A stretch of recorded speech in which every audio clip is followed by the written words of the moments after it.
మహారాష్ట్రలో 11 ఏళ్ల విద్యార్థి స్కూల్ నుంచి ఇంటికి వెళుతుండగా చిరుతపులి వెంబడించింది. భయంతో వణికిపోకుండా ఆ బాలుడు తన స్నేహితుడి సహాయంతో చిరుతపులిపై రాళ్లు విసురుతూ గట్టిగా అరుస్తూ చిరుత దాడిని తిప్పికొట్టాడు. పాల్ఘర్ జిల్లాలో ఈ ఘటన జరిగింది.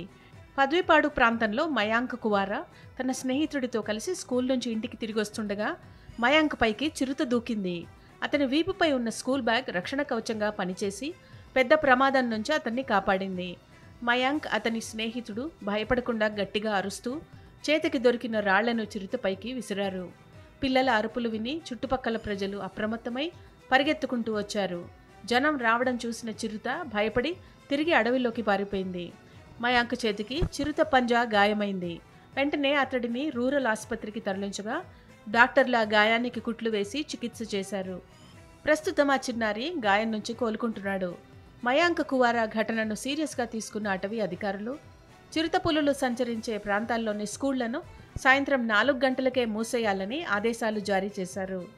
చిరుత కదలికలను ట్రాక్ చేయడానికి ఆర్టిఫిషియల్ ఇంటెలిజెన్స్తో కెమెరాలను ఏర్పాటు చేస్తున్నారు.